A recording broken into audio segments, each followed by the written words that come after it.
thing is going on. Roundup family, greetings. Roundup family, greetings. And make sure this thing is actually going live, Mike, because I didn't even know if I set it for public or private. First time they got rid of the program that I was using before.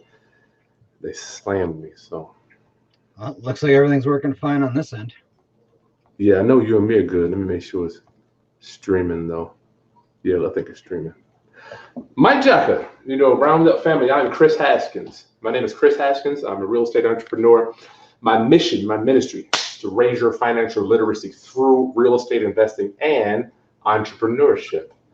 And from time to time, on my Monday Masters, I can have the honor, the privilege of bringing you people that have helped change the trajectory of my career. And I've been trying to reach this guy for several months now. Mike Jacka, what's going on, my friend? Oh, we're just rocking it over here in Minnesota right now. So just wheeling and dealing. We're doing a lot of deals right now, and it's a really hot market everywhere. And I hear from people all the time saying, it's where are you finding deals? You can't find deals. You can't do it in our area. We got as hot of a market or hotter of a market you've ever seen. And we're still turning deals. I mean, I was just working and doing a deed right now on a property that closed on a couple of weeks ago, and now I'm selling it today. You're doing your own. What did you do? A deed? Tell us about that one, Mike. Prehabbed a property. Picked up prehab. Prehab. Tell us what that is. Prehab. Prehabbed it. Picked up a property a little over a month and a half ago. Tried wholesaling it. I always try to wholesale. I'll almost always make my properties available for the other members if anybody's interested in it up front. This one needed a lot of work. A lot of investors had already gone through it. They didn't see the potential and they didn't see the upside to this property, so they all passed it. I mean, even on this particular one, Ron LeGrand came through town and did a bus tour, and they put it on the bus tour, and all the investors still passed on it because they didn't see the potential upside that I saw and that my partner and I saw. And that's one of the things you have to be able to see past the trash in the properties. And that's what we saw in this one. I saw a huge upside to it. So we spent 10 minutes in it, bought the property, made an offer on it. Now timing has a lot to do with it too, because the price had just dropped significantly to a price that was reasonable for us. So when we made our offer, we were within range where I had a feeling the bank would counter offer, so long as there was no other offers. And I had a feeling there was going to be a lot of offers, so we made a really strong offer, like a really large non-refundable or earnest deposit on it. But I was positive on everything. Still tried wholesaling it. Nobody was interested in it. Started working on it, started doing the demo. And while we're doing the demo, I did some videos. I do a lot of live feeds and stuff with our members. And my partner also does the same thing. Some people that were watching are like, we didn't see the value or what you guys saw, but now that you're doing the demo and we saw that work, now we want to buy it. So we'll pay you whatever you got into it plus X amount of money on top of it. Oh my goodness. More than we would have gotten in the first place. So I do that from time to time when we try to do the prehabbing of the properties. So I try to get through the hard stuff that people are afraid of and they can't see through it. So prehab, like the hard demo work, maybe some of the plumbing, electrical work, some of the things that would scare most beginning or even intermediate investors. I'll take care of all that stuff. And then we'll sell it as is and let them finish off the project. Nice. That is so cool, Mike. It's weird because I think your vision may be a lot broader than, let's just say, the average Joe investor. I mean, you have a bigger vision than some. Well, that only comes from time, too. I mean, when I started out, I could only see one thing, too, rental properties. That was 30 years ago.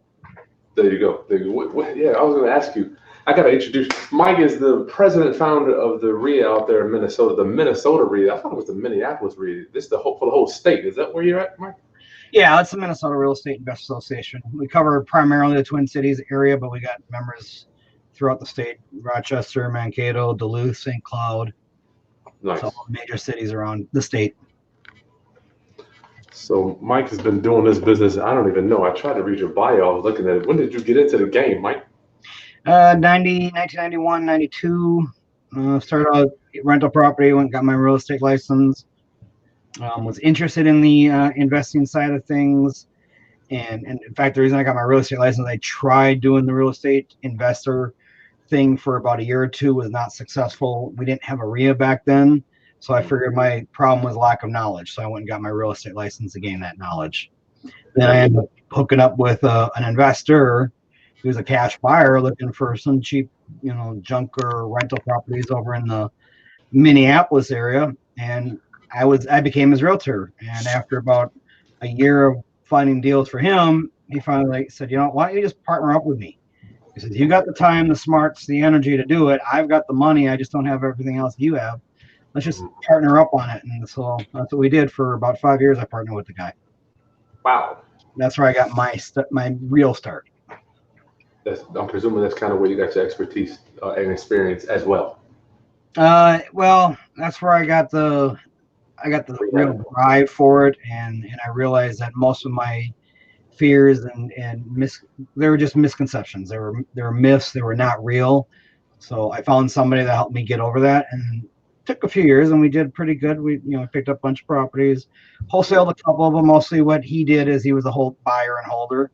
So he'd buy them, I'd find them, he'd pay for it. I'd manage the acquisition, manage the rehab on it, manage the rental, manage the tenants, all that. We just held on to them.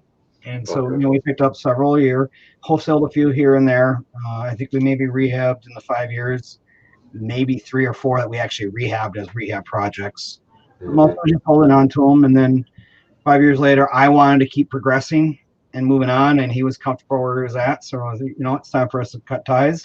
Yeah. And 20 some years later, he's happy. He's still doing the exact same thing as he was back then, and he's comfortable. And I've progressed and kept on moving up the ladder, and doing all kinds of different things now. I love that you said that, though, Mike, because real estate means so many things to so many different people. I mean, I think we have this. A lot of people that I meet have this HGTV box thing that they see, right. And that that could be so different. Some guy might need 100 buy holes, while another guy may only need 10. Mike, I mean, is that how you see? Oh yes, definitely. And 15 years ago, I was in the mindset of as many as I can get my hands on and just build up cash flow. Now I'm all about simplifying it and making it smaller but better quality of what I have. So I want less, which gives me more. Oh man, I love it. Less is more. I think that's something that you get with age, though. Yeah, that age and wisdom, and you know what? I'm just tired of all the grinding to make it work, and it's a different mentality set. It takes time, I think, for most people. If you didn't grow up around that type of mentality set, it takes a long time to develop that. Yeah. Everybody's. Even me. I'm looking at everybody's like grind, get as much, accumulate as much, more. And I'm like, go. Yeah, and I had another investor he's doing really good. He's rocking. He's like one of our top wholesalers in our market right now, and at least one of the top active ones that's very public. And he came to me a couple months ago, Mike, how do I get to this level? Because he wanted to take his business to the next level. And I'm like, why would you want to do that? He says, well, because I want to be the best. I want to be the top. I want to be the number one. I'm like, so why would you want to do that? He says, well, so he gives me all of his reasons. And he says, well, so now you understand why I want to do it. How do I do it? I'm like, I don't know. Go find somebody stupid enough to do it. I'm not going to teach you that because I've never done it. I don't want to ever get to that level. I don't know what kind of insanity you'd have to get to be able to turn that kind of volume. Numbers. Make any sense to me. Wow. I'll probably still, I may not have, if you add up my gross revenue, I may not do as much as you at the end of the year, but I bet you our nets are going to be pretty damn close by the end of the year. That's crazy. At some point, I tell my coaching clients, I'm like, we have to manage. Let me ask you, Mike. I got so many questions. We start off trying to accumulate, right? When did we flip the switch to say, you know what? I need to figure out how to manage without accumulating. Oh boy, that's a good question. When did that? I don't think it was like one of the quick switches, like you can turn a light on and off. I think it was one of those dimmer switches that over time it just kind of slowly started working its way down, and eventually I'm like, you know what? Even at the lowest setting, I can still see perfectly clear. You're doing good, right? That's a good light too, right? Yeah. Right. So I I think it's something that happens over time. I don't think it's a switch. Gotcha. It has happened for people where they say it's a switch, but I guarantee you it's still over time little things have happened that at one point it all finally makes sense together. Wow. So, and you know what, for me, it was probably what would be, so maybe there is that one little switch moment. It would have been when the market crashed in 2008. Let's get to that. Okay. Mike, I want to just let my Roundup family thank you for joining us today. Don't forget, Mike and I are going to go back and forth for about 30, 40 minutes.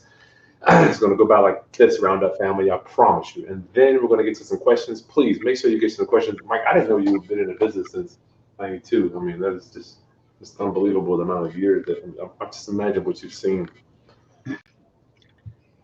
Yeah, I've seen a few things over the time. Just a few, maybe, yeah. So, yeah, let's talk about your business pre-crash, Mike, if you will, and then let's kind of give me a snapshot of what happened. What did you change after the crash, Mike? Oh, okay. So pre-crash, I did all the normal stuff. I had was invested in 2 different locations. I was based out of Minneapolis. I also had properties out in Toronto. So Wow, Canada? yeah, up in Canada.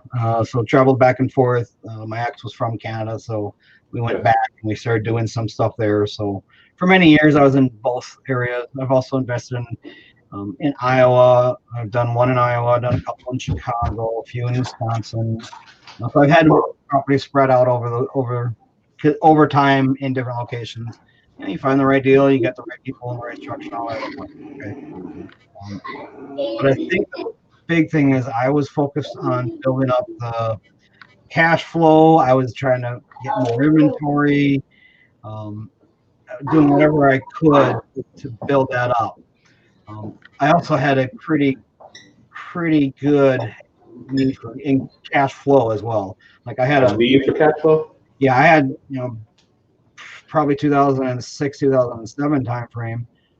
I had built my business so large and had so many different facets of my business that I needed to kind of turn $25,000 a month just to cover my overhead. High overhead. Okay, gotcha. This is all gotcha. Yep. And so, and it was fine because back then it seemed like everything I touched turned to gold. And which a lot of investors did it back then because it was so easy, and it was all because of the financing. And you just buy a property and it would go up in value, and if it didn't, don't worry about it, just go refinance, pull the equity out, rent the property out, and then take the capital and keep turning it. So, and I was doing what everyone else was telling you to do, just debt, high leverage, leverage out your properties, pull out the cash, buy more properties. So I was playing that whole game. And I had, 40 some properties when the market crashed. And I was so overwhelmed with debt that it almost took me out. In fact, at one point I was so over leveraged that and so cash flow strapped that I thought, you know what, when I finally threw my hands up and said, okay, I give up, I'll do what everyone else is doing, I'll go try and file bankruptcy. I was so upside down that I couldn't even afford to file bankruptcy. Oh my Lord, Mike, I didn't know that. Yeah, so that forced me to learn how to do negotiations, short sales, modifications. In that process, what I learned is of all the properties that I had, the ones that I had subject twos and that were not in my personal name, that I didn't have personal guarantees, the banks all dealt with me. We were able to manage them all. All of them were taken care of without being upside down. You're talking about the banks dealt with you on the loans? Yes, they did power of attorney know that? Because when we would fight, well, yeah, because of power of attorney. But if we were trying to work a short sale, if we had an offer come in that was a short sale, okay, the banks would accept my short sales. If I restructured them, requested a modification, I was able to get the modifications on my own, even though they weren't my own name. The ones that were in my own name, because I refinanced and pulled out the cash to leverage them, those are the ones the banks would not deal with me on, because they knew that they had the leverage on me because the loans were in my name. Let's stay right there for a minute, Mike. Let's stay right there for my Roundup family. I love it, Mike, because you're borrowing debt. You're buying houses without guaranteeing the debt yourself. Personally, correct. Yes. Subject to. Why do you think that is, Mike? Why the hell would they do the other people's debts but not yours?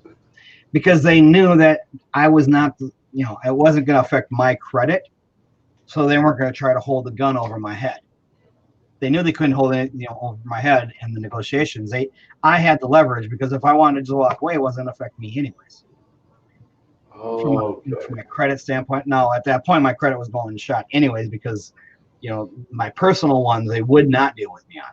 Like I had several of them where we'd come up with offers. I get the property sold, and the banks would either break even or take a small loss, but they just chose to just go through the foreclosure. So I did have 3 foreclosures on my record, the 3 that I could not get them done. Those 3 are the ones that the banks lost out on the most. Mm-hmm. Just as an example, on one, I had probably had a $275,000 ARV at the peak. Cashed that out, took a 70% loan on that one, 70 or 75%. When the market crashed, I had an offer down at 149. The bank turned, no, I owed 149. I had an offer in at 130. The bank turned it down. A few months later, I had another offer at 120. The banks turned that one down. They went through the foreclosure. When they finally sold it, they sold it for $49,000. They lost $100,000. Well, they lost $90,000 on that one, and that's the most extreme one. But I had a few of them like that. So I learned after the crash, that is still your friend when you got it right, and I'm not going to have anything that's so highly leveraged that's in my own name. Gotcha.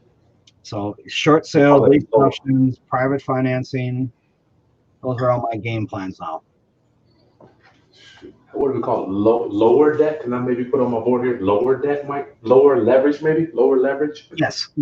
Yes. In fact, people are asking me right now, Mike, if the market crashes, what's your game plan? I'm like, I'm planning for the market to crash right now. The difference between this time and last time, I was over leveraged. This time I plan on being at a comfortable leverage level. So I have that much debt. I'm getting different types of loans. I mean, I had lines of credit. I had a $1.2 million line of credit between 3 different accounts. And out of that, only one of them I was using, and I probably only had about $170,000 out at that time. And all 3 of them just shut me down in 1 month. Yeah. I went from, hey, I got no worries because, worst case scenario, I just tap into my line of credit. Whatever you want. Right, because it was for construction loans that I had gotten before, but I hadn't been building. So I'd paid them down and we had nothing on them. I'm like, I could tap into those at any time until I actually needed them. And then they were gone. They can cut you like that, Mike. It's just a click of a button. Yep, just like that. So this time I'm doing a little bit differently. I'm using HELOCs, and I'm only accessing the lines right now.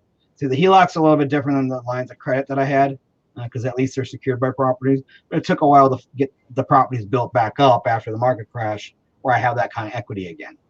But now that I'm in that position where I got the equity, I'm using HELOCs.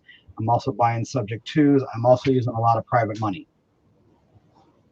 HELOCs.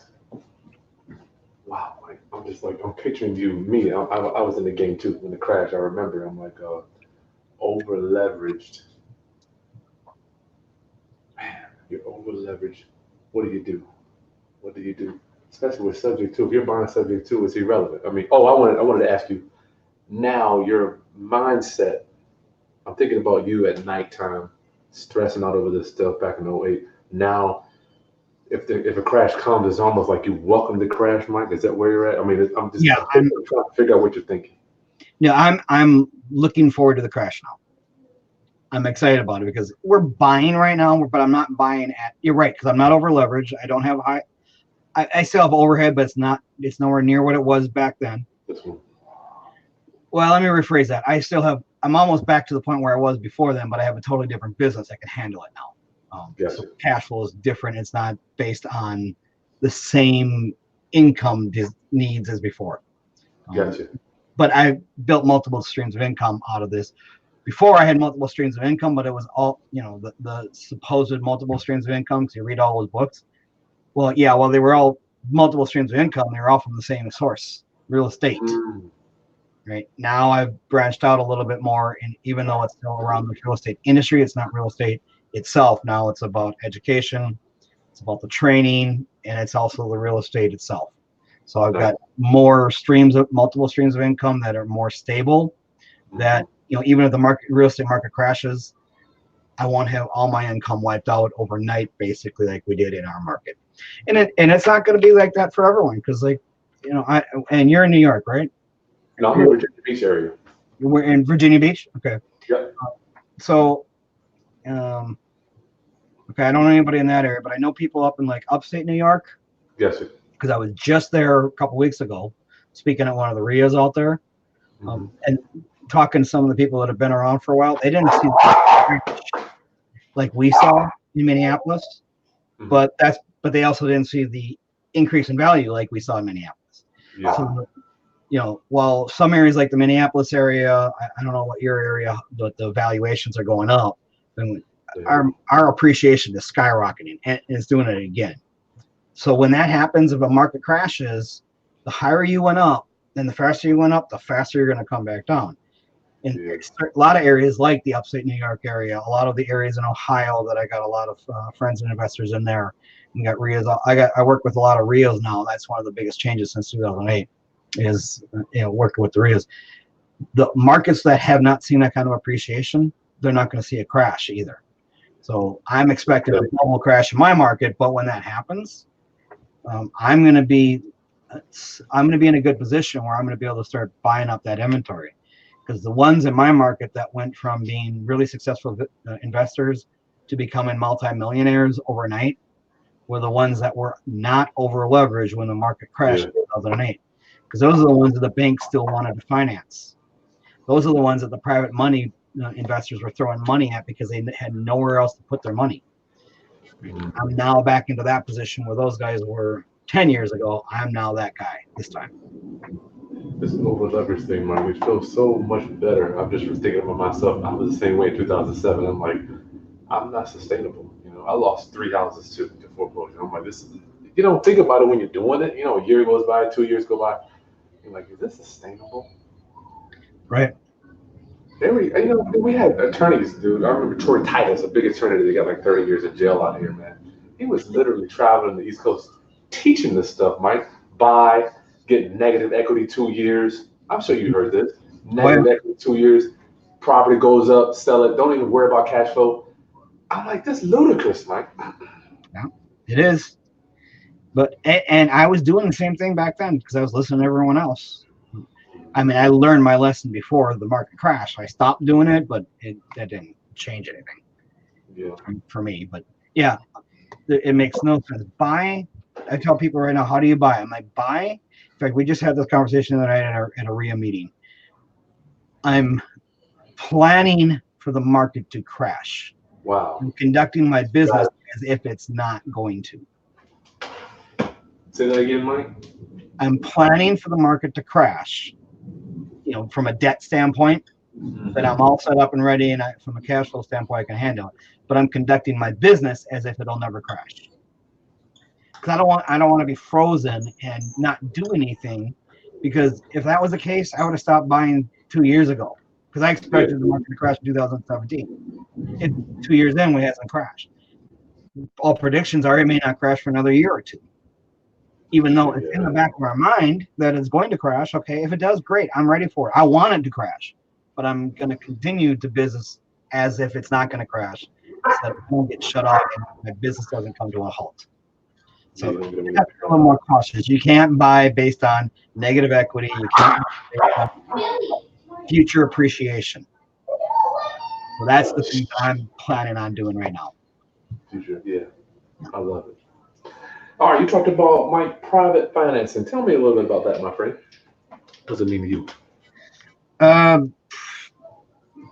Just like it's described, private. It's money from other investors, or not really even investors, but there's a lot of people out there that have got cash that maybe been sitting in a retirement fund.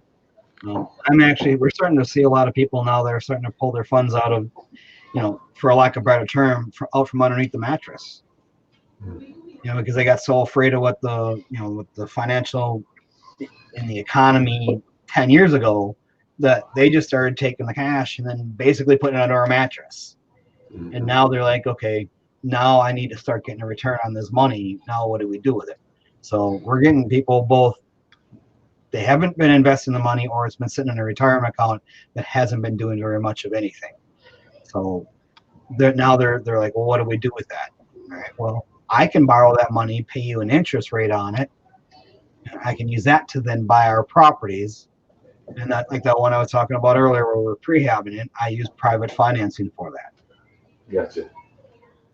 So borrow money from investors, or not real estate investors, but just people who have cash, pay them an interest rate. So I might borrow, and it's not like I'm going to borrow, like we pay $160,000 for this property. I didn't borrow $160,000 from one person.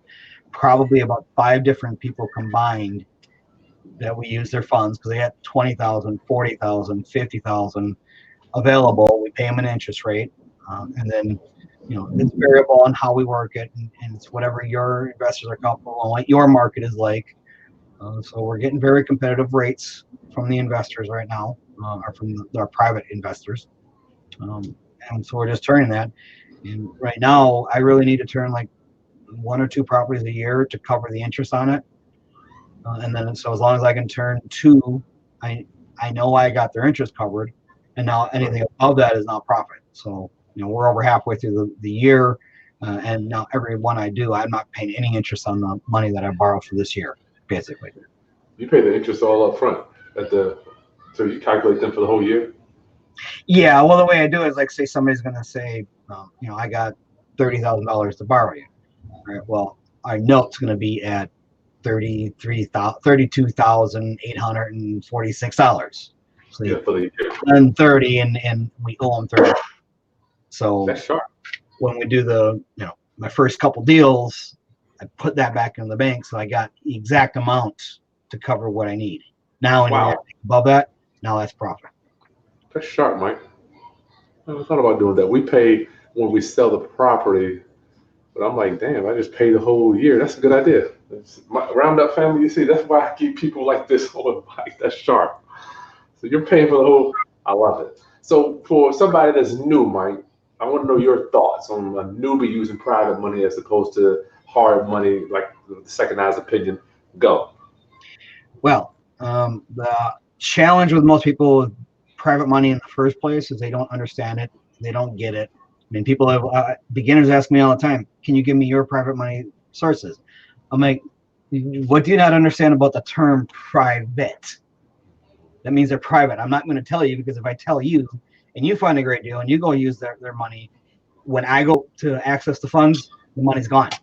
Won't be there. It won't be there. So why would I give you my private money? So once I explain to people that, they're like, oh, okay, I get it. They're like, well, where do I find it? Well, you start with family and friends, your circle. And they're like, well, I've only just started, so why would they trust me? And if you have that mentality, they're not going to trust you. Nope. So that's why most people do have to start with the hard money lenders, pay that higher interest rate. But the people that could be potential private lenders to you, that are your family and friends, when they see you do that, then when you come around at the next family event saying, oh yeah, I do this, and I'm always looking to raise money, and they've seen the results, they are going to be willing to raise your hand. And one of the best sources that I've learned on how to raise that is your social media, your Facebook and all that. So as you don't keep your one of the lessons I learned as a real estate agent, they always said, don't be a secret agent. Let everyone know that you're a real estate agent. So once they know you're a real estate agent, they'll start following you, and then when they're ready, they'll raise your hand. I found social media to be the best source for that right now. So as you're out there doing the deals, showing people, hey, we just bought this one, or if you know anybody that knows this, I'm looking for referrals on this. And in fact, we just got another person to raise their hand last week and said, I got like $30,000. Well, they said they have a lot more, but they want to start out with $30,000, all because we reached out and said, we're looking for a referral for an electrician. And then they made a recommendation on that, and they're talking back and forth. Well, what are you working on? It's like, well, we're working on this project. This is, and I don't have an electrician for this one right now, and I'm looking for new bids. I'm like, oh, okay. Well, oh, by the way, I've been watching you and following you for a while. How are you financing your deals? And then you use private money. I'm like, yes, we do. What do you pay? And the conversation just started like that. So we just got another person last week just raised their hand that we know personally I said, yeah, Wow. put my money to work for me. I love it. I love it. So, Mike, Probably the best way. just for my round up family members, Mike, your posture when you're talking to these people. Are you coming to them like, please, Lord, could you please loan me your money so I can put it in this deal? No. That's why I say, do your first couple deals with hard money loans or partnering up with other investors who've got the experience and the cash and access to the private funds so that you can build up the experience. And as you're sharing that on social media, people are going to be interested. Now they're going to be coming to you and asking you. Your posture is so much different because now you're not asking. You may be asking while you're on a video saying you're holding your phone saying, hey, and if you'd like to learn how to, get a 6% return on your money, give me a call and I can show you how we're doing it, how we use somebody else's money for this project. Nice. Just only things like that. Doesn't have to be a long drawn out explanation. Just, hey, just raise your hand and ask me questions. Once they start asking you, your posture is so much different, and you don't have to be, I need your money. It's like, well, let me see if I can find another deal. I'll reach out to you. Wow. Yes. So you're giving. You're giving. I feel like you're giving before you even ask it. The more private financing you have out there available, the lower you're going to be able to start getting rates, because eventually you get to the point where like people are watching you buy deals and like, well, how come you're not calling me for my money? Well, because you want 8% and this guy, I'm getting it for 6. Well, I'll give it to you for 6 then. And then they'll start bidding down their rates. And that's what we're at right now. We've been paying 8. Now we're starting to get a couple of them to say, well, I'll do it at 7. Mm-hmm. I think we got one right now that's at 6. I get down to 4 and I'll start holding on to them for long term now. I don't have to flip them and turn them real quick. And either way, it's all better than what they're getting anywhere else, right, Mike? Oh, yeah. Most of them are getting nothing. Absolutely nothing. Or they're getting like 1%, 1.5%. Well, if you know how to use a calculator, a financial calculator, if you know how to use one of these, even at 1.5%, at a CD or whatever, sitting in a money market account, you're still losing money because of the interest you have to pay on it and the inflation. The value of that money is going down and down and down right now. Yep. So it doesn't make sense to keep a lot of money, and people that are starting to get that are the ones raising their hands. Yeah. Morgan. Sorry, fam. I got that indicator there. That's all right. The life of an entrepreneur. Got to take care of the kids too. I've been through all that already. Okay. All right, we're talking about private financing. Tell us about some of the technology you're using, Mike, around people that you recommend. Well, technology, that's there's so much out there, and I don't even know how these days we can get by without it.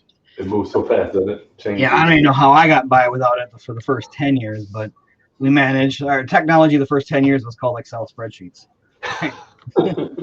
So we use Excel, and I've actually, post-crash, give you guys a little bit more about my background. Pre-crash, I had a real estate brokerage company, and my brokerage was for real estate investors / agents. And so I had a lot of real estate agents that were basically my bird dogs because they wanted to learn. So I held their license from them, charged them basically a mentoring fee to be their broker, a modest one. And it kind of worked out well for me. But what happened was they'd find these deals and they'd be bringing me these deals, and I'd waste all my time analyzing the numbers, and 90% of them were just junk. So I'm like, here, let me figure out a way to do that. So I created my own repair estimator using all the tricks I learned from everyone else. I learned how to put it into an Excel spreadsheet, and then told the realtors, hey, just pull out this form when you're looking at a property, fill it out, and then I can run my numbers from that. So now you've told me what needs to be repaired. If you want me to look at it, now I can pull my default values and run the numbers. And over time, I got more systemized on that. And now we have our own repair estimator where I go out to a property, I look at it on my phone, and I just open it up and say, it needs a roof, check. It needs, windows, there's 13 windows, enter in 13, paint, carpet on the interior, replace the kitchen, replace the bathroom. I'm basically hitting some check boxes, and it'll run the numbers for me. And anybody that's already within the pro system knows that. So I developed that, and then I developed. What system is that, Mike? Well, that's our repair estimator through the Pro system. The Pro system is a professional REIA operating system. That's where I was going to get to in a second here. So I built that, Okay. and I had some agents that were finding these leads from property sellers that were upside down. You know, you were talking about earlier. Take the deed, even if it was upside down and you got a negative cash flow, bank on appreciation. And finally, one day I said, I don't want to do that. I'm not doing that anymore. It worked for a while, but I'm not doing it anymore. So, but there was a lot of people that were upside down. I'm like, well, how can we handle that? So I created an Excel spreadsheet, was basically a seller net sheet, like the realtors use. So if an offer comes in, if you accept this offer and you pay off your mortgage and your taxes and your recording fees and the closing costs and blah, blah, blah, your net's going to be this. Gotcha. Well, I've known instinctively for years and years and years, talk to seller about the net, not their asking price. Mm-hmm. Well, the realtors were not knowing that. So I created this seller spreadsheet out of an Excel spreadsheet to work with that. And I had this one, I had a pretty good system in it, and it basically showed the sellers what their net was. And then we can negotiate from that.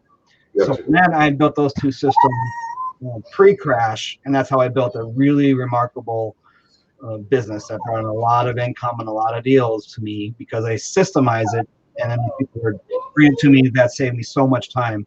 I let the numbers do the talking, not have to try to convince people to do things. Nice. Well, then when the market crashed, I'm like, okay, how can I take what I've done and systemize it?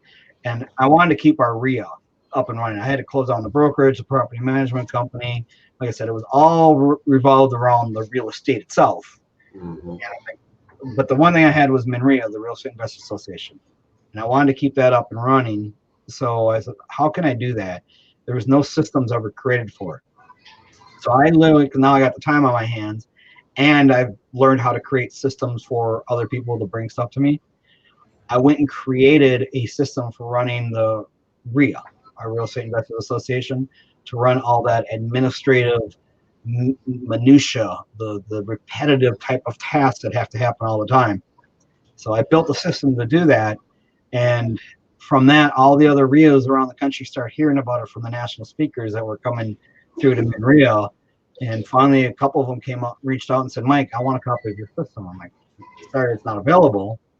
But I had a couple of the national speakers that convinced me that there's a need for this out there because they're at all the REIAs around the country, and I've got the system that they need.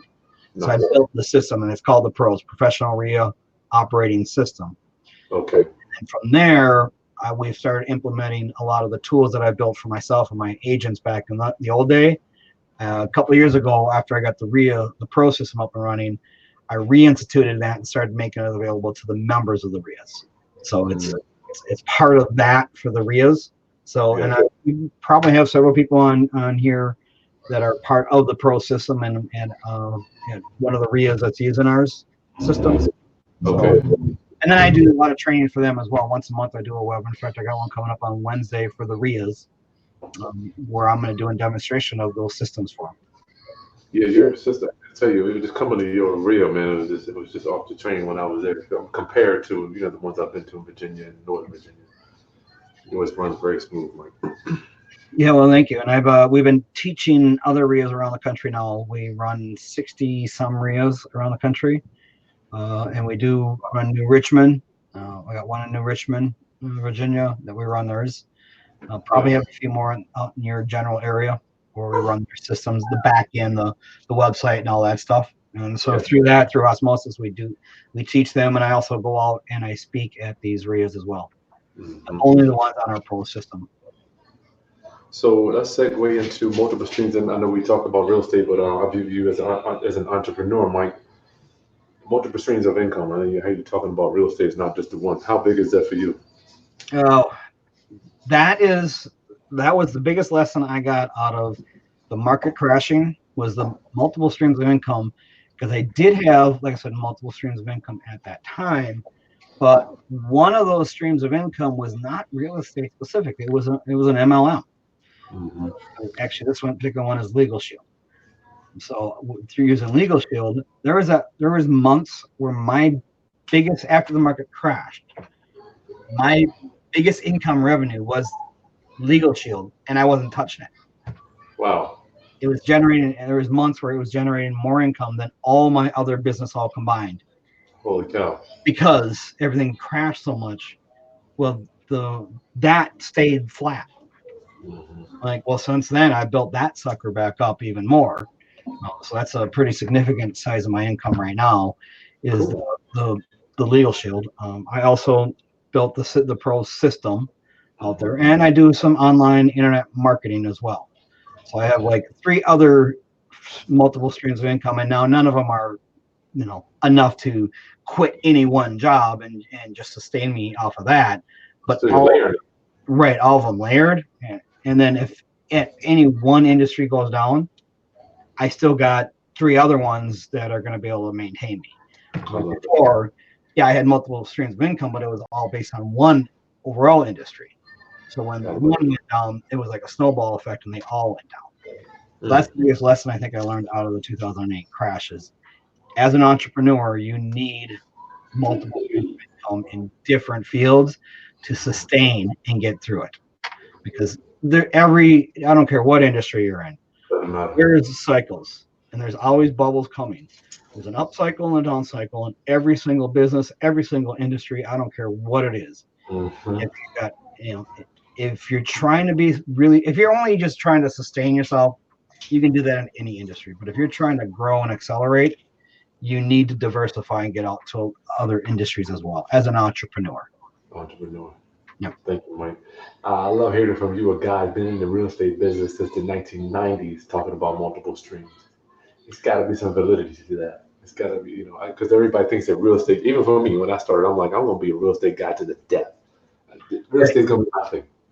I don't care about nothing else. Yep. Then I learned, I'm like, okay, let me look at business in general. Might be wise decision to do that. Well, and you hear the phrase all the time. That's one of the reasons why I think people get that same attitude like you had. I had it when I was younger. Is you hear that 80% of all millionaires are made through real estate.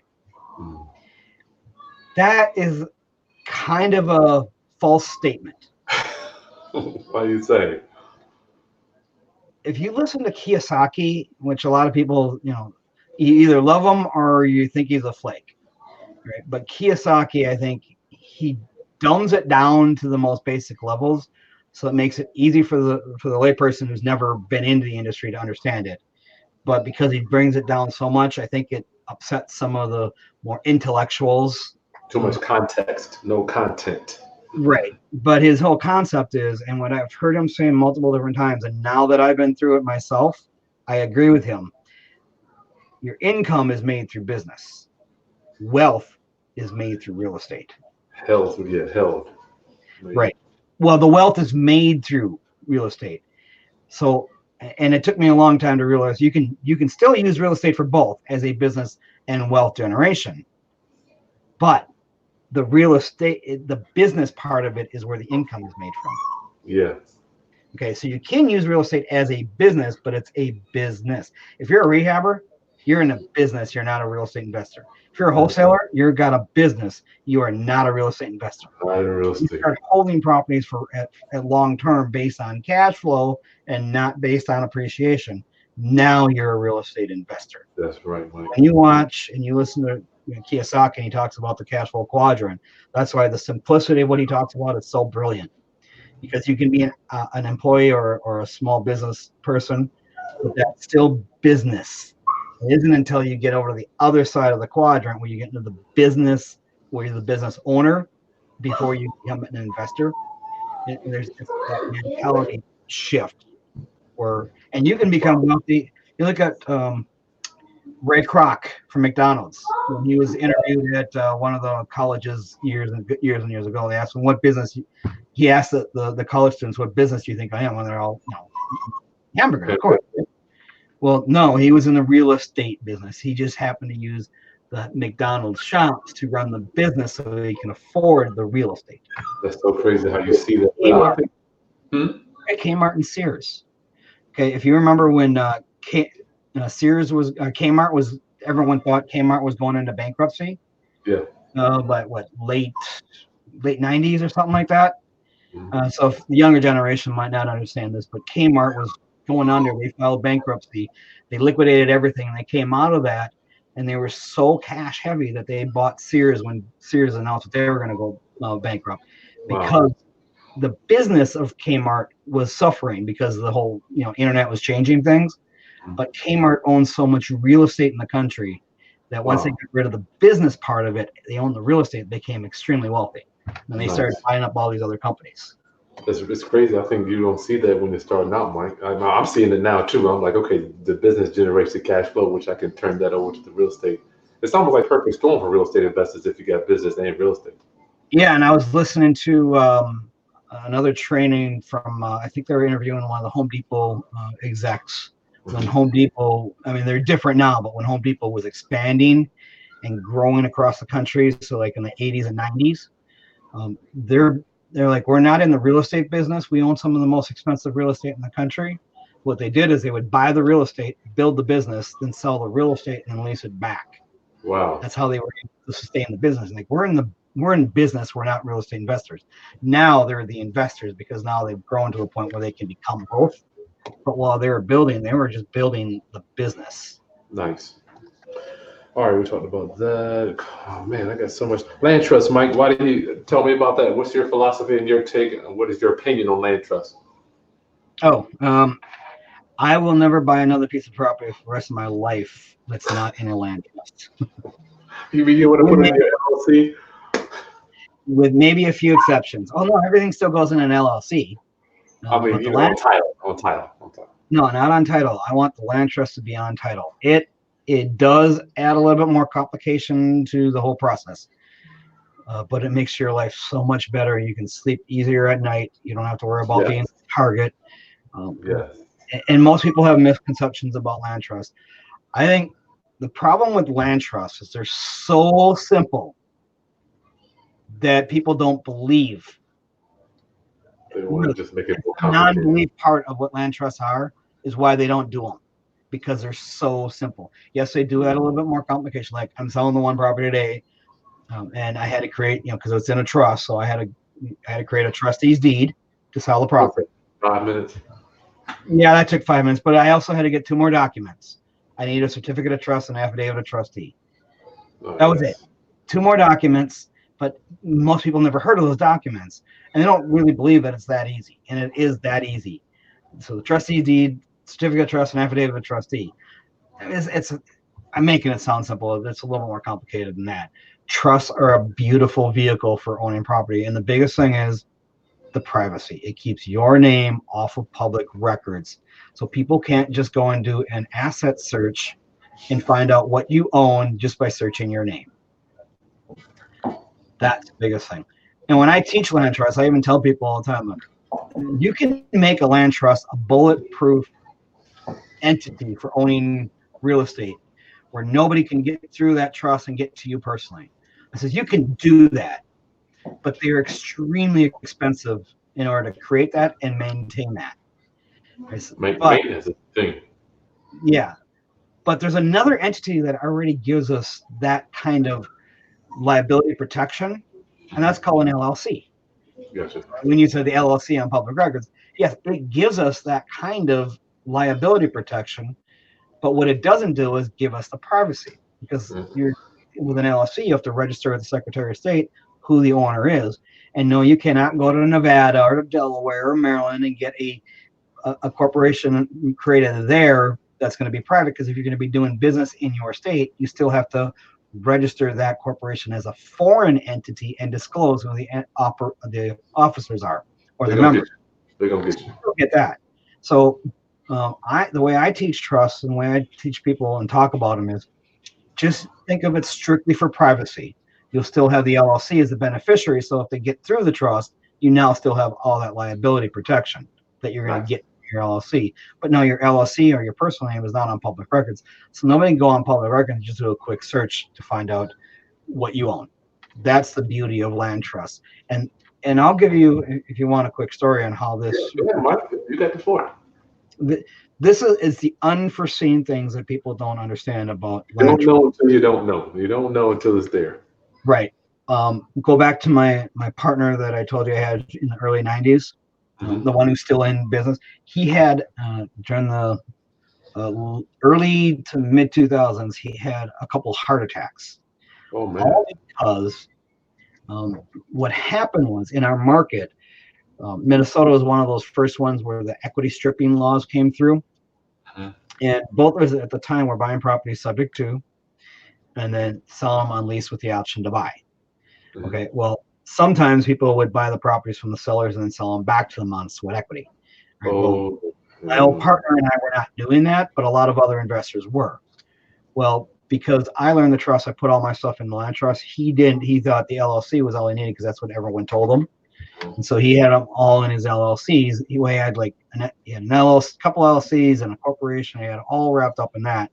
But because it was on public records, it was easy enough for them to go. Well, an entrepreneurial journalist that was trying to make a name for themselves, young, was trying to make a big story out of all this, went down to the Secretary of State. They found this gentleman's company name. He was able to then back search to find his other LLCs, then went and did an asset search on all of them, found all of his rental properties, knocked on the door of every single one of his tenants and convinced the tenants that they had been taken advantage of by this investor.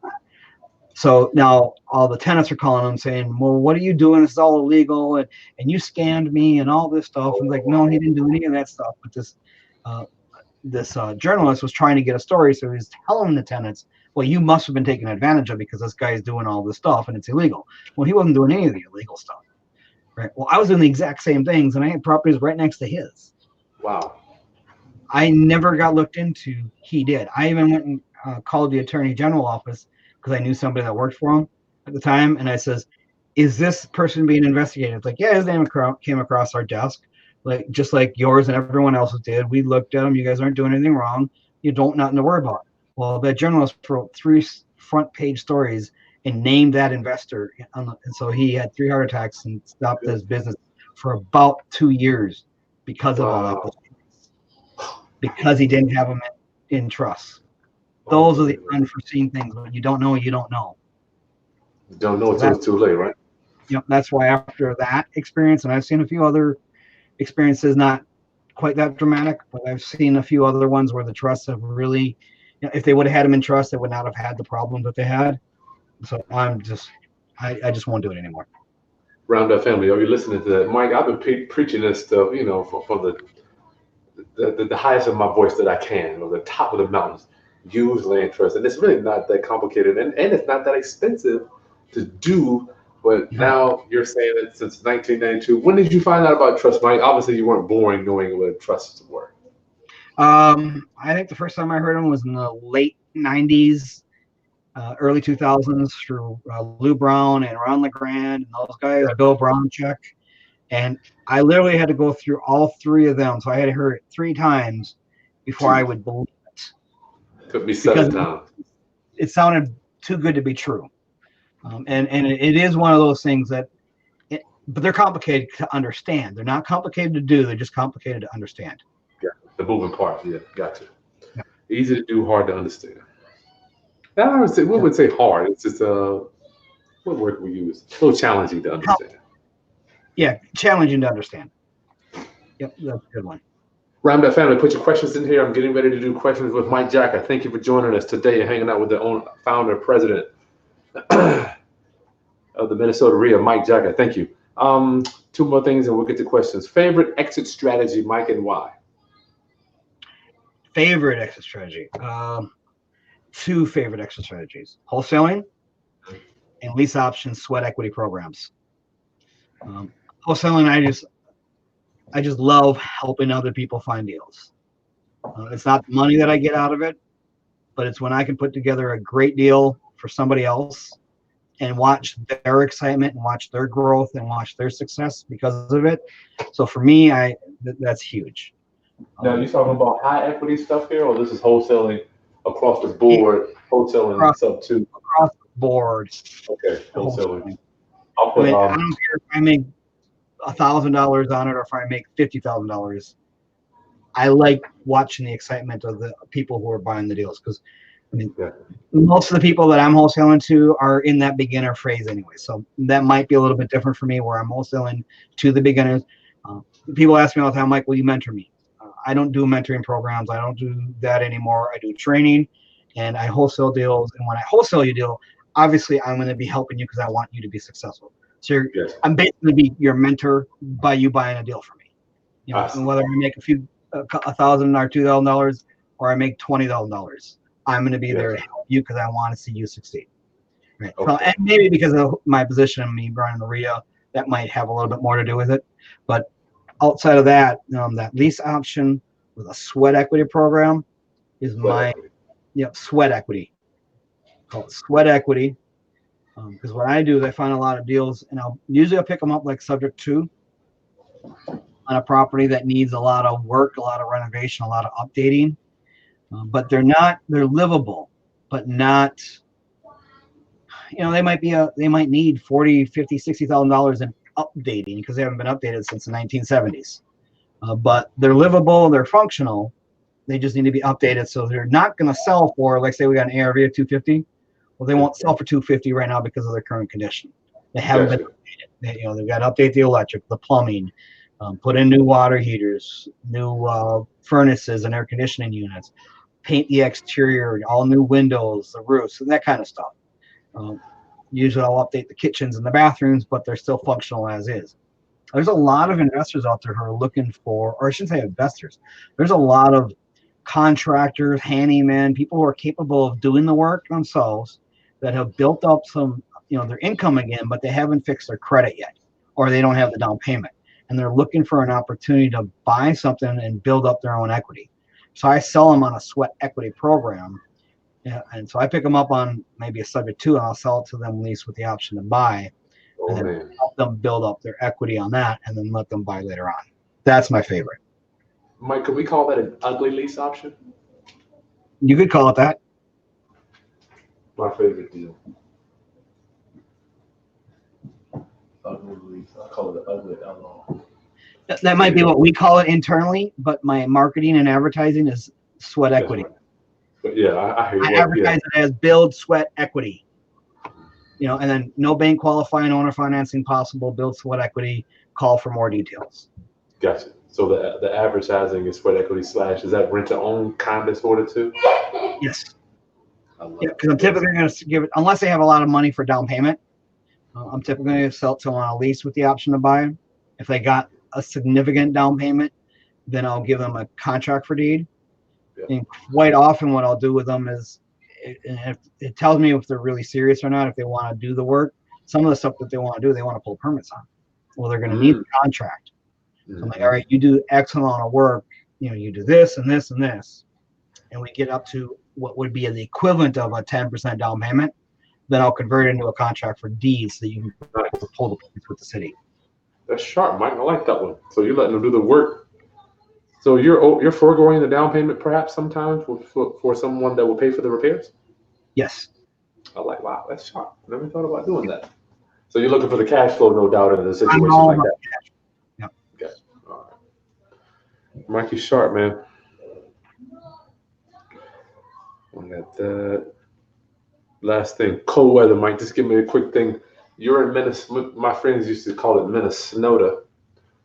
The weather up there, people don't know this, but I'm thinking after Labor Day, the weather drops like 80 degrees. I mean, I'm thinking, I want you to just get a quick picture of the challenges that we don't. I have no problems with cold weather out here. I mean, it's not a problem really, but out there. Well, I have no problem with the cold weather either if we just get around in it. We're one of those guys that go outside in flip flops in January. I've actually got friends that run around in shorts in January, but I'm not going to do that. I'm not that guy. Dude, people have shorts on out here. 10 degrees. They do it.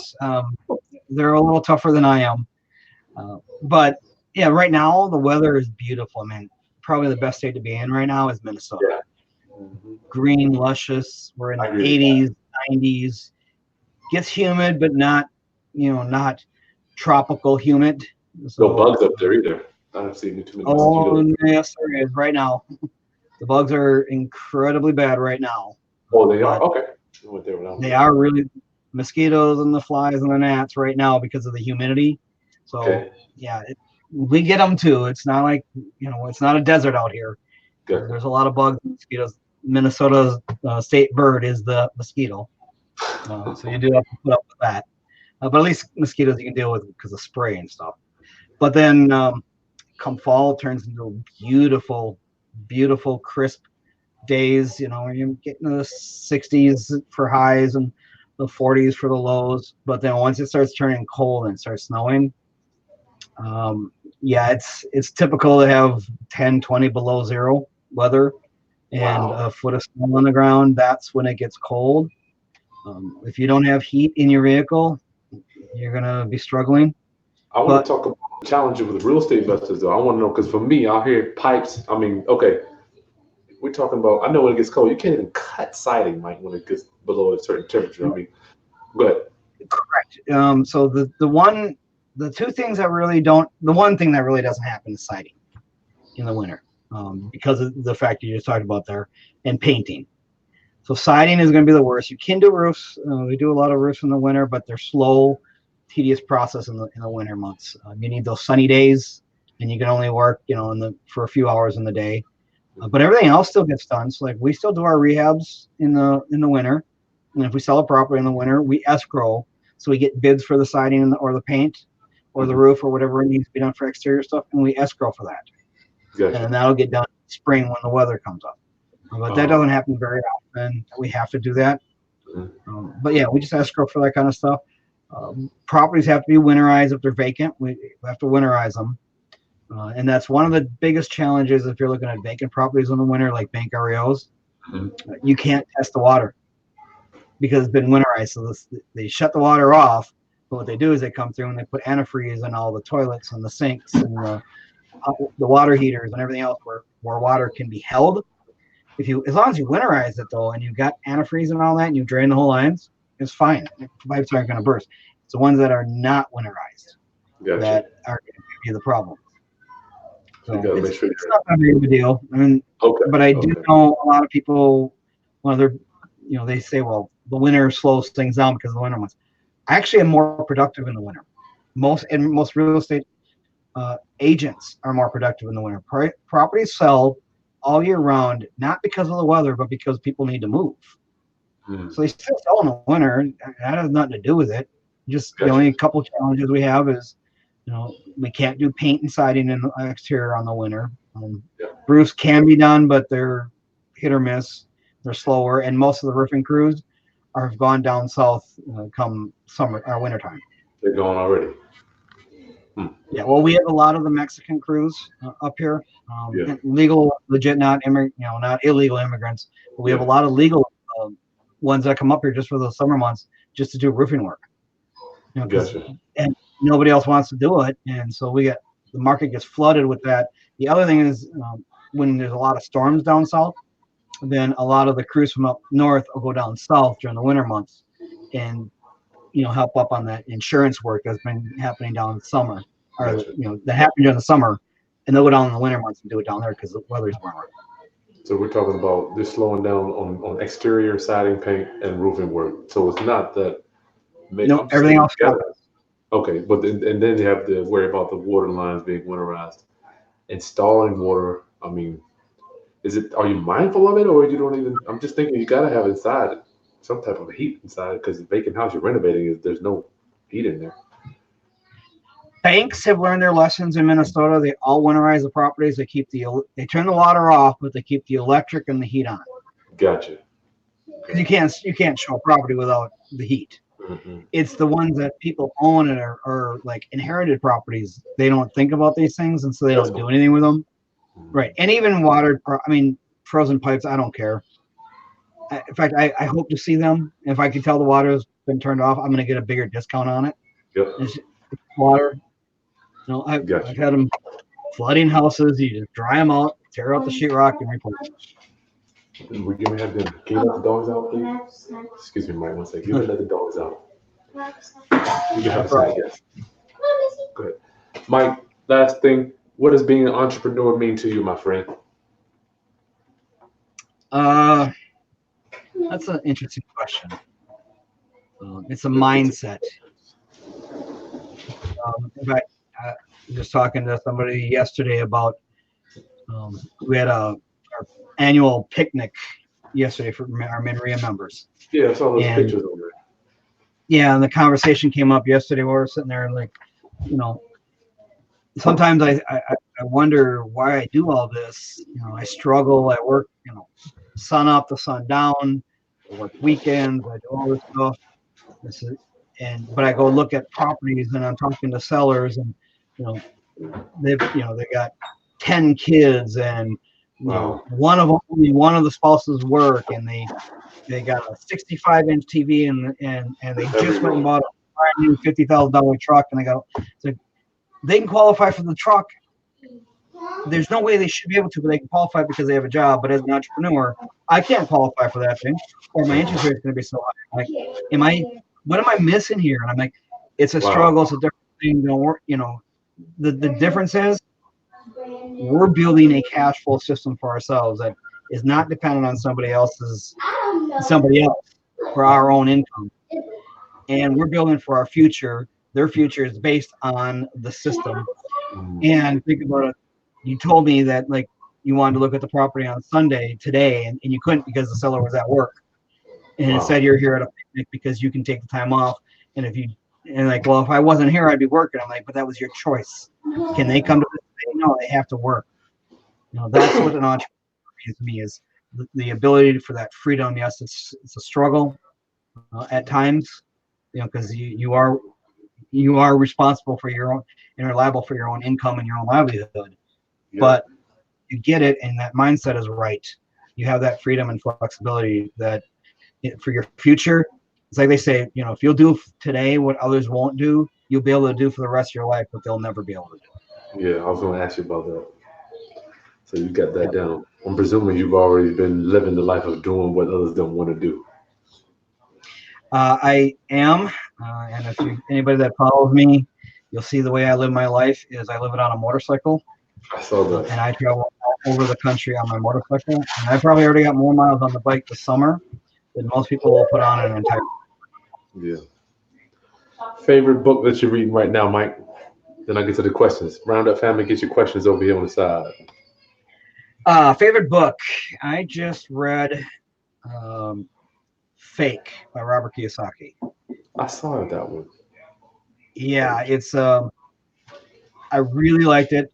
It took a lot of the things that I already knew from other books that I've read.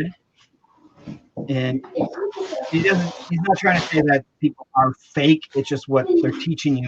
They don't understand why they're teaching it, or why they're doing it, or like the money system and all that. And that's why a lot of people have concerns about a market crash. And it's like, it's all fake news. Don't worry about it. So it's a different concept, but fake. But anything that is, for me, the books that I read, I do a lot of reading. Well, I shouldn't say reading, listening.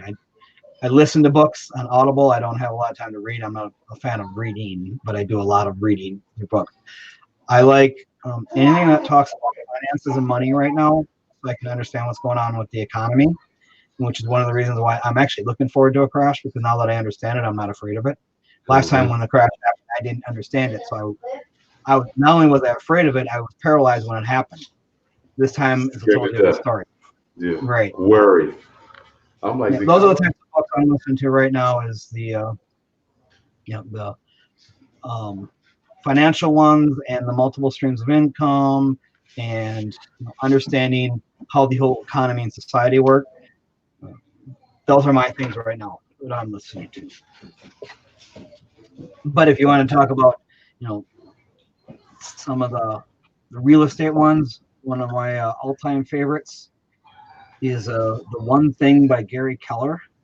Yeah, that's a good one. I got that one. The One Thing, that's all that always stands out. And then, I just had one in my mind. I just lost it now. It's another one of my go-to books. Here's one for you that I think will help people understand the psychology of sellers and real estate in general. Anything by Malcolm Gladwell. He's got the one book that is brilliant is called Blink. Oh, I thought you said the name of the book was anything. Shit, what? No, anything by Malcolm, any book by Malcolm Gladwell. He's brilliant. But the one book is Blink, and then Outliers. Those are probably the two biggest ones. Blink and Outliers. Blink, like blink in your eyes. Mm-hmm. And what it is Outliers. yeah, Outliers. That's another fantastic one. Lyers. Outlie or Liers. Outliers. So out Lier. I have to go look exactly how it's spelled. I'm sure it'll come up on a Google search. Go ahead. Yeah, but Blink talks about listening to your gut. It's that subconscious, because your subconscious can process trillions of things in a fraction of a second, and we interpret it as our gut feeling. You know, like I should have listened to my gut. Well, yeah, your gut was probably right. Yep. You just most don't understand how to sense that. And then Outliers, one of the things they talk about there is practice. The best people at anything are the ones who put in the time. And you're not going to be able to, I don't care what you do, you're not going to be able to circumvent and bypass putting in the time. Can't buy it. Can't buy it. No, I think we're all looking for something external, man. You know, Mike, I've learned that a lot of this stuff is internal. Yeah, it is. I don't like it, you know. People ask me all the time, Mike, how do I, you know, what do I need to avoid? I'm like, you need to avoid yourself, because I can't teach you anything. No matter what I teach you, you're still going to make those same mistakes. If I say don't do this, you're not going to believe me until you do it. Mm-hmm. So you have to make those mistakes. You're going to, and you have to, or you will not succeed. My job is to explain to you what those mistakes are going to be and how to learn from them. Because if you don't learn from them, then that's the failure. Yeah, that is. You're right. We'll make the mistake. If I don't teach you how to learn from it, that's my job. Encourage you to go make the mistakes and then learn from the mistakes. Yeah, I have to keep in mind with my kids with it. I'm like, look, I don't care if you mess it up. I don't care if you make a mistake. That's irrelevant to me. I just care if you don't try. You know, I welcome the mistake. One of my when I hire new employees, one of my for whatever I want them to do, one of the speeches I give them is usually within the first 2 weeks of them being hired, is I tell them I want you to make mistakes.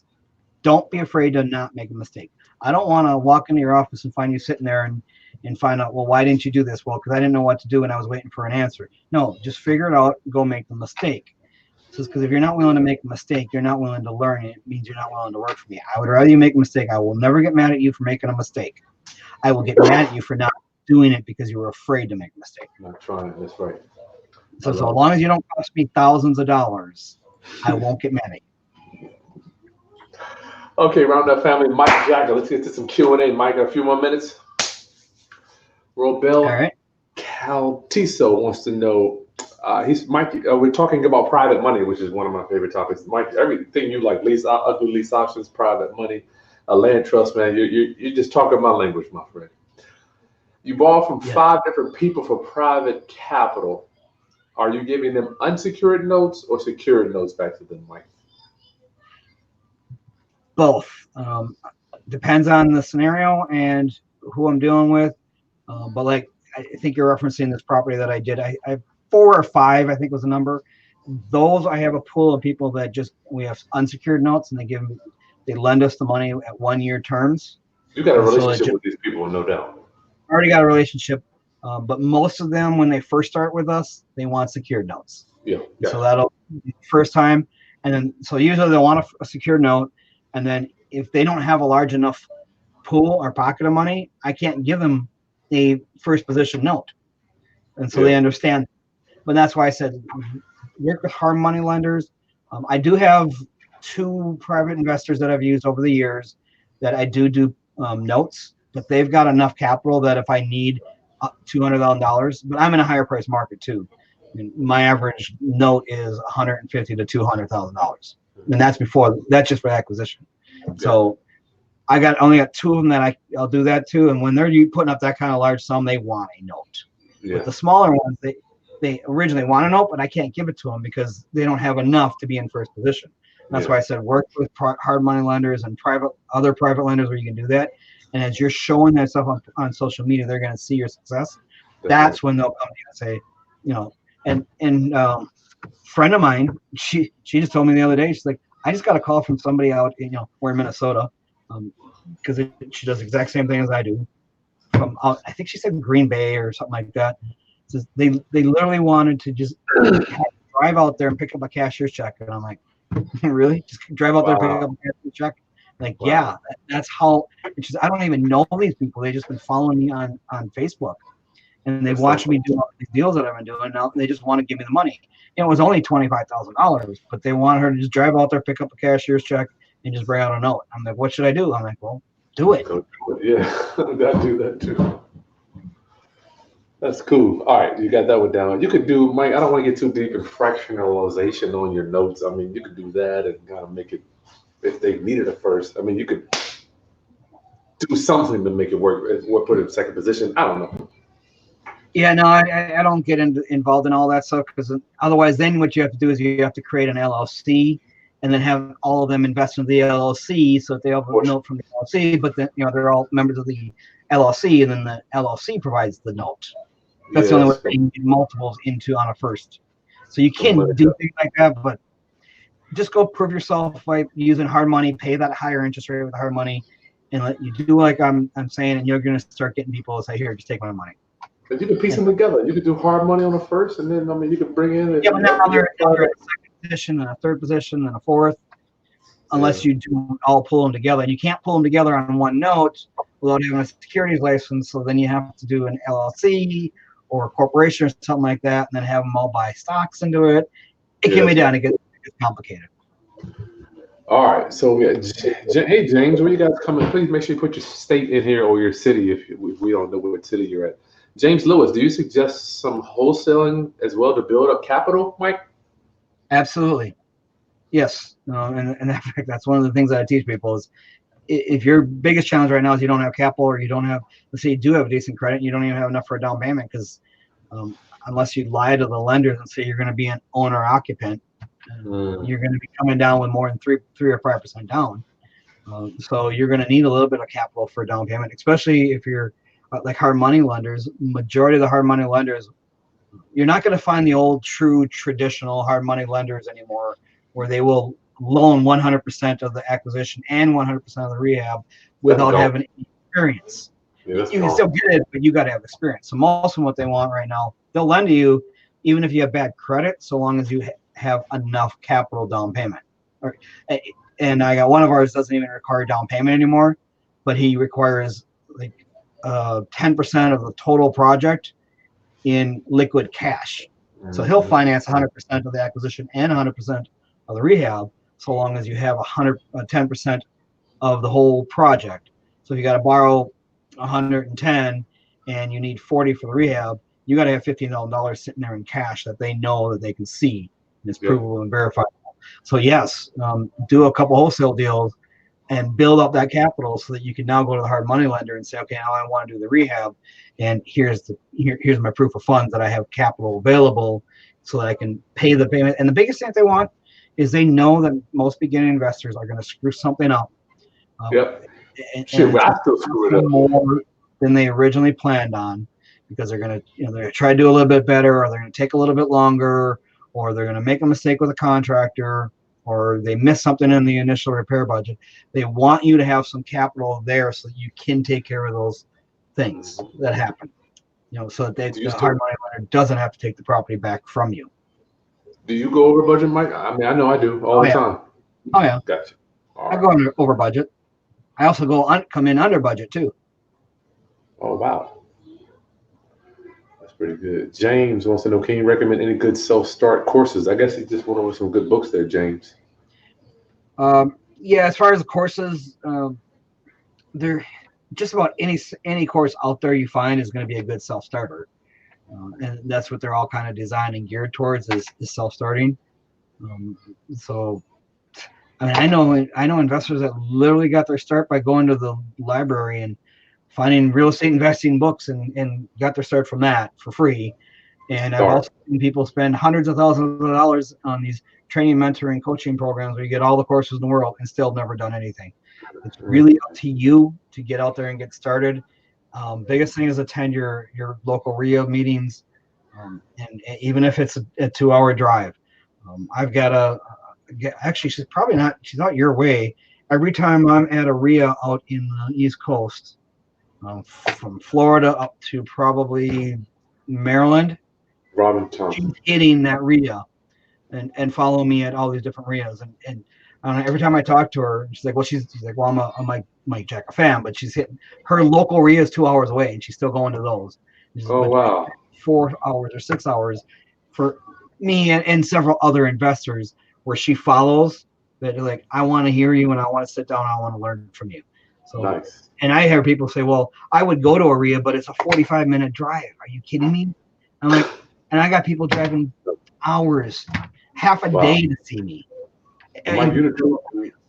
You the truth, man. I'm honored to have you here. I'm honored. I remember watching you do your thing up there. Okay, does anybody know realist? Does anybody know about DPAP for 3% FHA loans in Kansas? Do you know anything about that, Mike? Well, here's the thing: if you're asking about financing, you're asking the wrong guy. I've heard Financing I don't conventional. know anything about it, and I don't get loans. I definitely don't do FHA loans because FHA loans are not for investors, anyways. And When you say finance, Mike, you're talking about conventional, correct? yeah, I don't do anything conventional financing. Don't forget Roundup. We are unconventional on the Roundup channel. Y'all know that. But realist is, I think he might be looking for something for himself, though. Yeah, then I would just talk to a good Well, loan officer. yeah. Here's an interesting one for you. I don't know if you our meeting for our MinREA last week. We had our local mortgage broker that we sent everyone to. She just recently hit. So let's put it. Her story was, and she gave us all her story. 2014, down and out on her luck. Moved from Chicago to Minnesota. Didn't know where to start. Starting all over in life and career and everything else. Just had a kid. Mm, Going through a rough time with the marriage and all that stuff. Came wow. to Minria meeting, didn't know what to do. She just heard that people needed loans, so she would go there. Didn't know the market. She started working with real estate investors, and she struggled. She said for the first couple of years because real estate investors are cheap, and we want these cheap loans. And they were all restarting, and the only people that would talk to her are the beginners who didn't want $1 million loan. She said, but she is now in the top 1% of loan originators in the country. Wow. And she said over 80% of her business comes from the real estate investors from our association. Nice. That is cool. Wow. It happened quick, huh? Yeah. Wow. So, but she said what has happened is that's the people who evolved from the beginning phases up to the more advanced, and they're having to refinance multiple properties into one package. Since that's the kind of stuff she's doing now to free up their liquidity on these conventional loans. But one of the things she does say is she doesn't do almost no FHA, and when she does, she refers them off to other people who are experts and understand those loans too.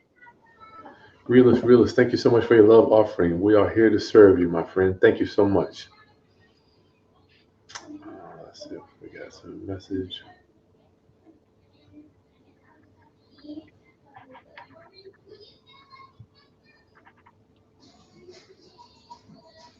Somebody said your friend should have sued that reporter. I don't know if they could sue him.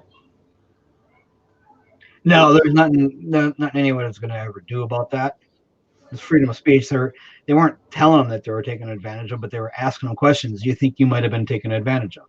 Oh my goodness. Jermon C. It might does your REIA group work with out of state investors? Oh yeah, we got investors all over the country.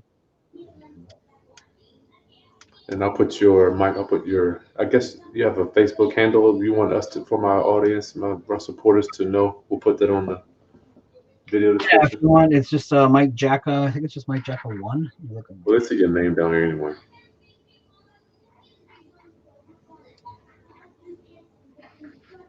Yeah, it's Mike Jacka 1. Gotcha. I'll get you on Facebook. And if you're looking, there is a couple Mike Jackas out there. Look for the one with the red motorcycle. That's me. Yeah, you can't miss them.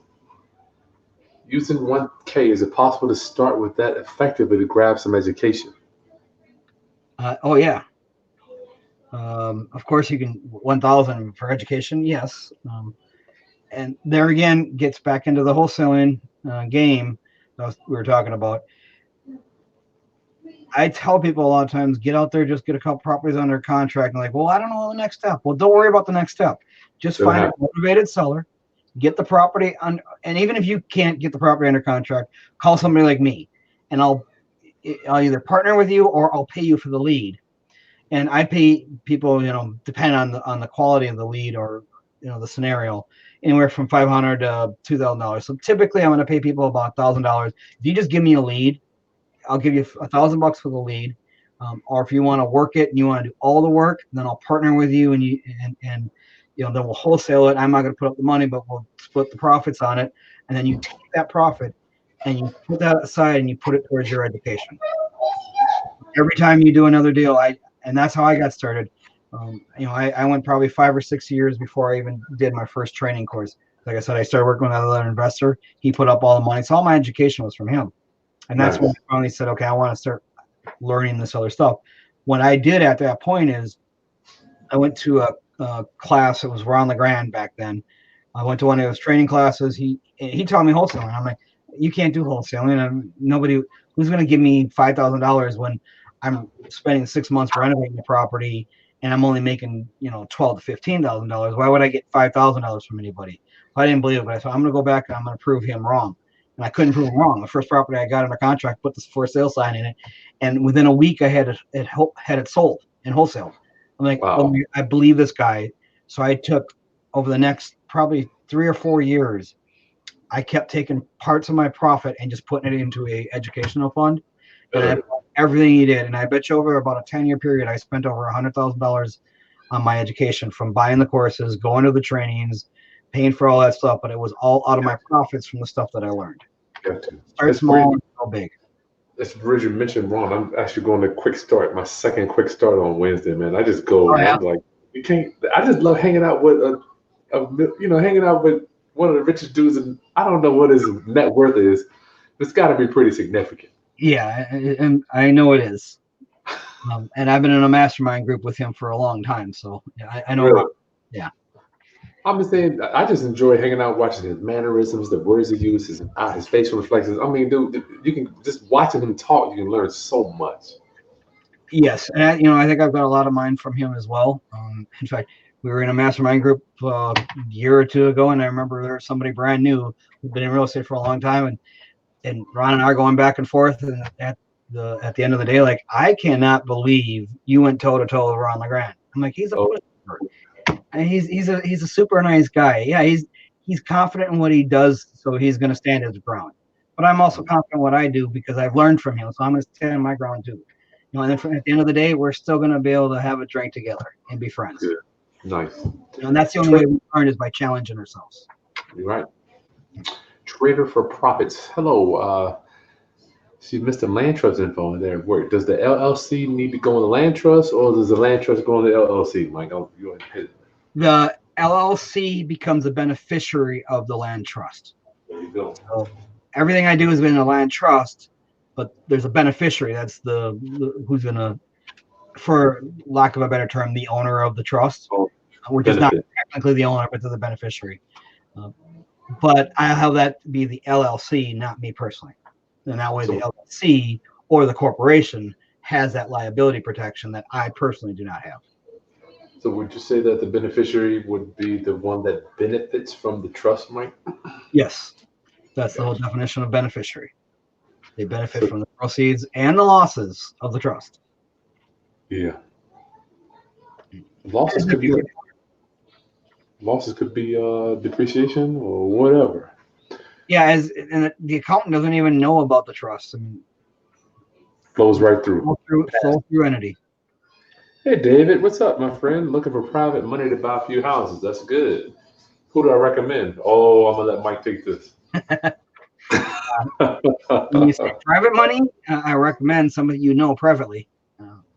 Again, private money, the whole definition of it is you've earned that right to access those funds, and you're the only person if they're lending out to multiple people, they're not a private lender. Now they're a hard lender.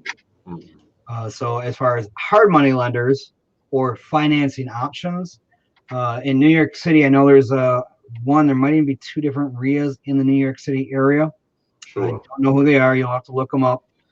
But that you'll want to join that REIA, and from there you'll be able to find out where the financing is coming, where most of those people are getting their financing from. David, if someone approaches you, and people come to me all the time, and I mean, I'm sure it's a Mike too. They're like, I'm a private lender. Here are my rates. If your conversation starts out like that, I'm going to ask Mike. If the conversation starts out like that, Mike, is that going to be private money? No, that's not private money. That's hard money. Mm-hmm. Because they're advertising their private money literally is coming from just people you know from associations. Regular people. And they don't have to be your family and friends. They could be people from like the church, or they could be people from a softball, the kids softball team. Anybody. What right now we're getting them off of Facebook, because as we grow our social media following and people see what you're doing and they believe you and trust you and you build that rapport, you can do it online just as easy as you can in person. And a lot of it is these live videos. If you go watch my page, you'll see mine and my partners. We do a lot of live video. We're out there, and that's where it's coming from right now. Mike, I'm gonna tell you, I'm a big. I like to. My problem growing up, my family, we're judges. My dad, I used to say, listen, I don't want to judge anymore. I got to stop judging. Dude, I had a tenant, Mike, from Section 8 tenant, turned into a millionaire, man. Millionaire, got a settlement, dude. She literally moved out of my place, bought house. You don't know what people have. I mean, when someone tells you, well, I don't know anybody with some money, what could you say for that person? Oh, do you mean from like the tenant standpoint? No, I'm talking about somebody that's saying, well, you and I know private money exists. We use it every day. Right. But some people, I tell people, I wish I had a nickel every time I hear somebody say, I don't know anybody that has any money. Right. I'm saying that to say, how do you know until you ask? Help my roundup my viewers understand that we don't know what a private investor might be for our business. Yeah, well, you're right, because you don't know until you ask. But even at that, you don't know until you prove it. I'm going to say that one step further. Okay. I tell people, beginners ask me all the time, well, how do I build a buyer's list? I'm like, think about this. Seriously. The question, which came first, chicken or the egg? Which one came first?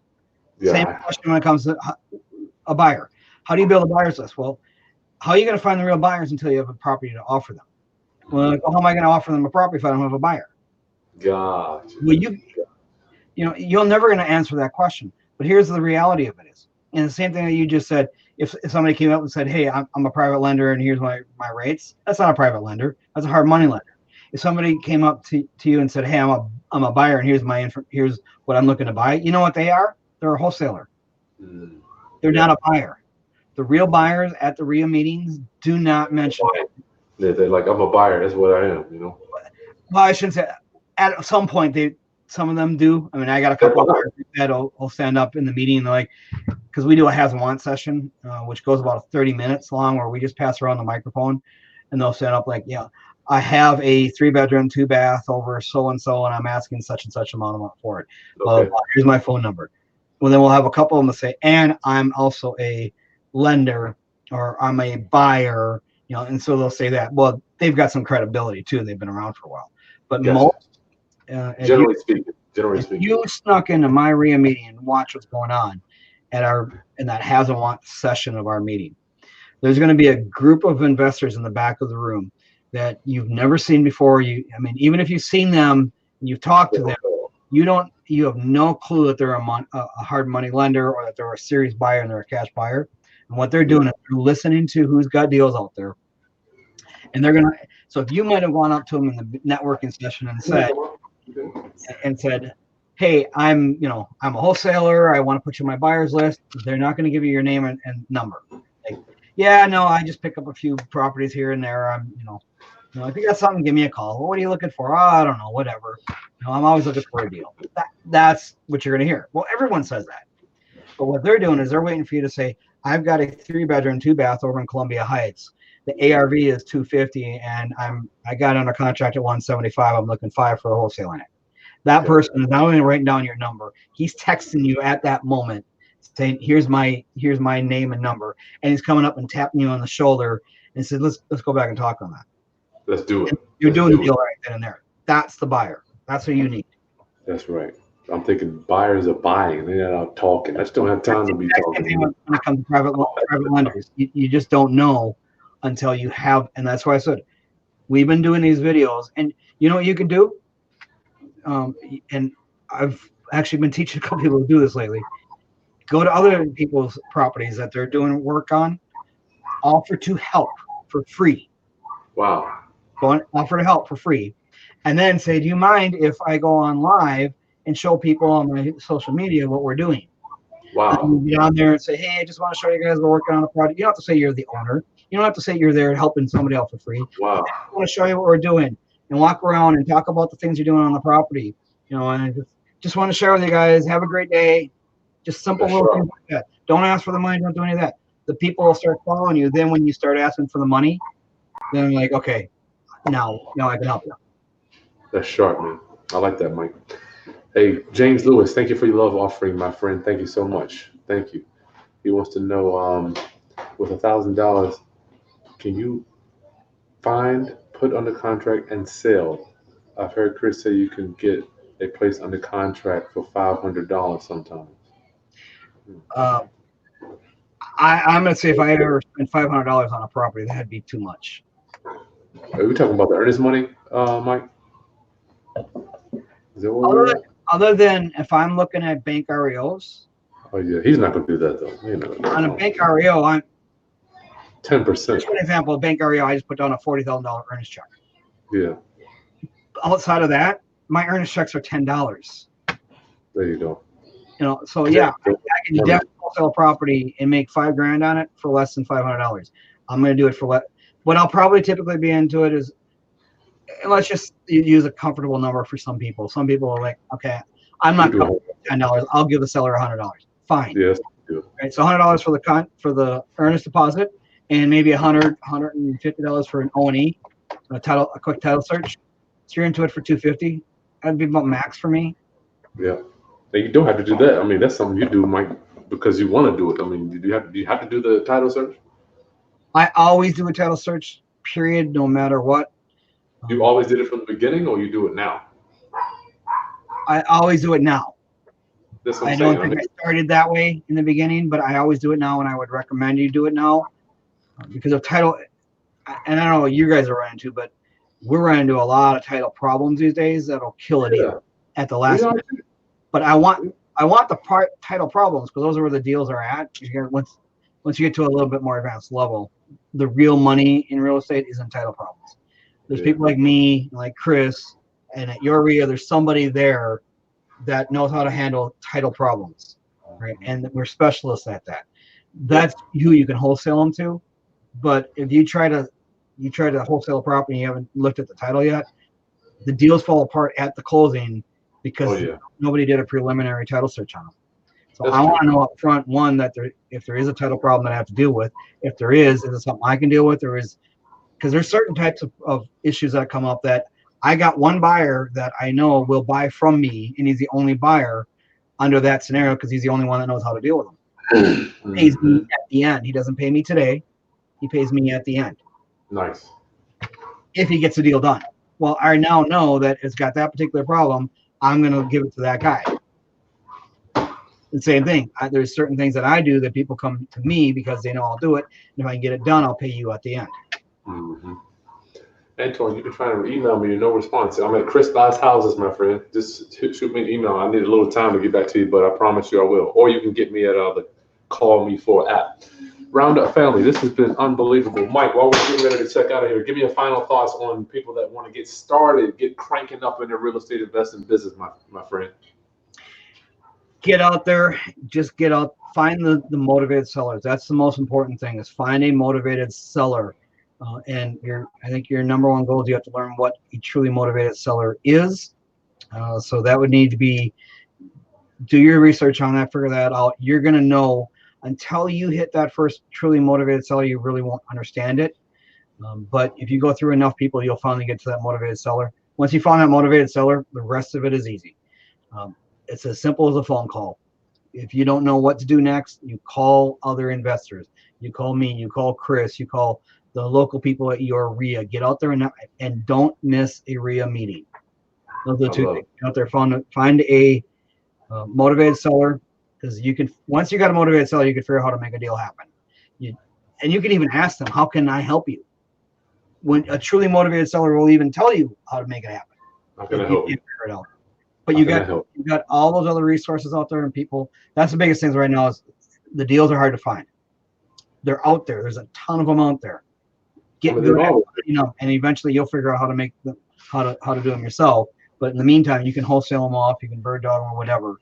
That's the way to get started. And then go to your local REIA and get connected there, because that's where you're going to learn. That's where people are going to.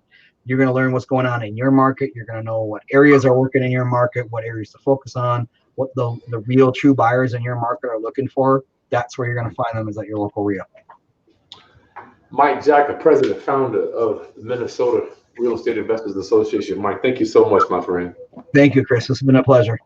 It's been an honor. Make sure you subscribe to my channel, Roundup Fam. Hit the thumbs up, please. If you got any other questions, you can reach Mike on Facebook.